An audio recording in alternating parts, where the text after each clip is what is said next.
7월 20일 장전 시황입니다. 뉴욕 3대 지수는 테슬라의 실적 발표를 앞두고 혼조세가 보였지만 그래도 3대 지수 모두 상승 마감했습니다. 테슬라가 2분기 어닝 서프라이즈를 발표를 했는데도 불구하고 시간에 좀 떨어져요. 네, 시간에 하락세가 나오고 있다는 점 체크하시면 될 것 같고요.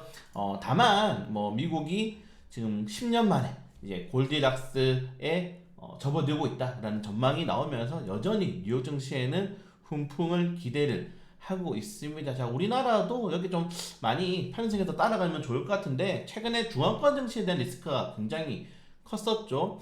중국의 부진한 소비자 물가지수는 제로, 생산자 물가지수 마이너스 5.4%를 기록했고 여기에 청년 실업률 그리고 2분기 GDP까지 예상치를 하회를 하게 되면서 그 도대체 부양책 언제 나올 건데? 라고 이제 계속적으로 중앙권 증시에 대한 이런 변동성이 확대가 되었는데 일단은 아마 오늘 LPL 발표와 동시에 이런 추가적인 이 경제 부양책 발표 가능성이 굉장히 커지고 있습니다. 그래서 오늘 아시아 증시, 중앙권 증시가 굉장히 중요한 타이밍이다라고 좀 생각하시면 될 것 같고 물론 내일 미국 옵션 만기일이 있어가지고 또 이제 외국인 투자자들의 선물에 대한 매매 포지션이 변동성이 굉장히 높겠지만은 좀 아시아 증시가 버텨줘야 됩니다. 최근에 중화권 증시가 너무 안 좋아요. 너무 안 좋기 때문에 우리나라도 당연히 영향을 받을 수밖에 없다. 그냥 미국, 중국이 우리나라 최대 수출 1위 국가잖아요. 근데 그 중에 한 축이 무너져 버리고 한 축은 계속적으로 좋고 이래 버리니까 우리나라도 애매한 겁니다. 어디에 편승하기가 애매한 거죠. 그래서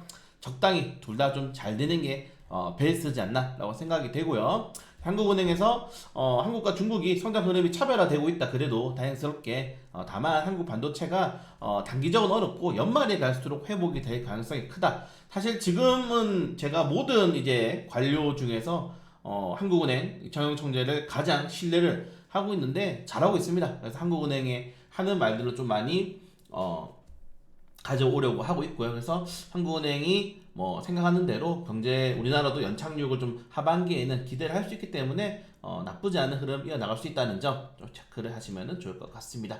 네, 그 제외하고는 큰 이슈는 없었어요. 이제 블룸버그가 미국이 중국에 대한 규제가 2024년도까지는 단기적으로 이제 구두적인 그리고 유럽연합과 합의는 볼 수 있지만 이게 당장 경제 제재로 가기에는 힘들 거다. 그래서 2024년도까지는 발효가 되기 힘들고 좀 중요한 게 대선이 있잖아요. 또 대선도 있고 지금 최근에 미국 기업들이 특히 반도체 위주의 기업들이 계속 미국 정부에서 너희 너무 반도체 규제하지 마라라고 이야기를 하고 있기 때문에 추가적인 변수가 발생할 수 있다는 점 좀 확인하시면 될 것 같습니다.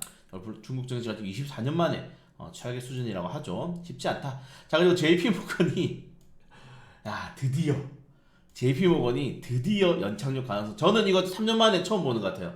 3년 만에 연착륙 가능성 있다라는 이 워딩을 처음 보는 것 같습니다. 네, 그렇기 때문에 JP모건이 드디어 항복했나? 라고 좀 생각이 되고 이런 것들은 시장에서 좀 긍정적인 의미로 받아들일 수가 있겠죠. 네, 그걸 제외하고는 지금 미국도 그렇고, 네, 미국도 그렇고, 유럽도 그렇고, 날씨가 지금 더워서 난리가 났습니다. 네, 난리가 났고, 오늘 서울이 33도까지 올라간다고 하죠. 네, 좀 조심해야 될 필요가 있을 것 같다. 좀 생각이 되고요. 그래서 기후변화 관련된 업종들이, 사실 어제 에코프로 HN이 상한가를 그냥 간 건 아닙니다. 탄소 포집 관련 사업을 영위하고 있기 때문에, 물론 앞에 에코프로라는 그런 네이밍이 상승 흐름의 90% 뒤에 10%가 탄소 포집일 건데 약간 외국 외제차랑 비슷한 거죠. BMW 이제 딱 우리나라 차에 BMW 붙여놓으면 사람들이 와 좋다라고 하잖아요. 그런 것처럼 이 브랜드 네이밍이 가진 효과가 굉장히 크다는 점들 확인하시면 될 것 같고 저희가 그래서 어제 또다시 말씀드리지만 이제 에코 양봉이로 에코 양봉이로 전환을 했죠. 네, 아무튼 그래서 오늘도 과연 에코프로 관련 테마주들이 탄력이 나올 건지 아니면 어제 좀 루머로 인해서 조정이 나왔었던 이 HBM 관련 테마주들, PCB 관련 테마주들, 이런 반도체 관련 테마주들이 단기적인 반등이 나올지 지켜보는 것도 재밌을 것 같습니다. 그래서 중국 관련된 오늘 일정이 좀 제일 중요하지 않나 이렇게 좀 생각이 되고요. 그리고 한국은행 그 최저시급이 이제 통일이 어떻게 보면 결정이 되었는데 아직 잘 모르겠습니다. 지금 여러분들 뉴스는 나오고 있지 않죠. 지금 하도 폭우 관련된 이슈가 컸기 때문에 파업 아직 진행하고 있고요. 현대차도 파업 진행하고 있고 여전히 이제 노사 갈등을 좀 풀 수 있을 만한 그런 좀 시간이 남아 있지 않나라고 좀 생각이 돼요. 네, 그런 것들도 하나씩 확인하시면 될 것 같습니다. 그래서 오늘 뭐 큰 이슈 없이 테슬라의 실적 발표를 기다린 하루였다. 그래서 어닝 서프라이즈를 발표했고, 원래 어닝 서프라이즈 발표하면은 단기적으로 들어왔던 이런 매수 주체들은 이익 매도합니다. 근데 이제 중장기로 들어오신 분들은 이제 천천히 올라가시는 거 볼 수 있다. 뭐 $300 가겠죠? 네. $300 가겠죠? 그리고 뱅크 오브 아메리카까지 엔비디아 목표가를 $550 상향했습니다. 엔비디아는 매일매일 목표가 상향되고 있어요. 굉장한 주식이지 않나 라고 생각이 되고요.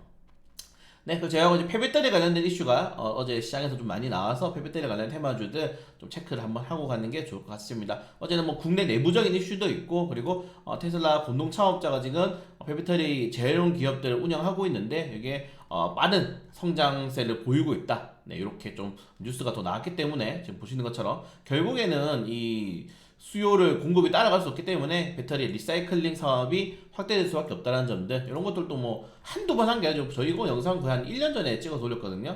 그래서 폐배터리 관련 테마들도 중장기적인 테마, 그러니까 파생되는 상품입니다. 그냥 전기차라고 했을 때 전기차에 들어가는 자동차 부품, 뭐 자동차 소재, 그리고 그 다음에는 인프라 산업이겠죠. 인프라 산업이 충전소, 그리고 배터리 리사이클, 뭐 무선 충전 이런 정도 이렇게 파생되는 거기 때문에 이런 건 인프라 산업까지 확대를 한다면은 장기적인 관점으로 보시는 게 좋지 않나라고 좀 생각이 되고요. 네, 개별적인 일정들 하나씩 좀 체크를 해보시면 좋을 것 같습니다. HLB가 무상증자를 실시합니다. 과연 주주들이 이런 무상증자를 통해서 주가에 대한 좀 매수세가 붙을 수 있을지 확인해봐야 될 필요가 있을 것 같고, 셀트리온 그룹주들은 예상대로 합병 이슈 터트린 다음에 또 주가가 바닥을 기고 있는데 속지 마세요, 여러분들. 그만 좀 속으세요, 셀트리온에. 네. 아무튼 이 정도까지 좀 말씀을 드리고, 오늘 대출대금 LPA 발표가 굉장히 중요하고, 이것만 하면 안 됩니다. LPA 발표하면서 지급 준비율도 같이 인하를 해야 됩니다. 그래야지 돈이 돌아요. 미국, 중국과 우리나라의 특징, 어제 장전시장에 말씀드렸죠. 부동산에 대한 경기 비중이 뭐 어마어마하게 높은 나라들이기 때문에 부동산을 부양시키기 위해서는 좀 부양책이 필요하지 않나라고 좀 생각이 되고, 오늘 와이랩 신규 상장이 있습니다. 그리고 뭐 최근에 희망 밴드가 다 초과합니다. 이게 상장 가격 제한 폭이 상향됐기 때문에, 그래서 사실 이런 공모가로 이제 종목을 분석하는 건 좀 의미가 없지 않나라고 생각이 되고, 얼마나 많은 수급이 들어오는지. 다만 상장가는 무조건 일절이 옳다. 상장일에 당일 일절이 가장 베이스지 않나라고 좀 생각이 됩니다. 네, 개별 이슈도 한번 확인하시면 좋을 것 같고, 공모 분석들 영상들 여러분들 많이 보세요. 내용 정말 좋거든요. 공모 분석 영상 좀 많이 봐주시고, 그리고 뭐 좋아요 댓글도 좀 많이 달아주세요. 그래야지 다른 분들도 또 많이 보고 공모 청약 많이 하니까 확인하시면 좋을 것 같습니다. 자, 그리고 10년 만에 골든락스에 진입한 미국, 그리고 드디어 부양책 준비하는 중국, 우리나라에는 에코프로가 있다. 이 정도까지 말씀드리면서 전자시장 마치도록 하겠습니다.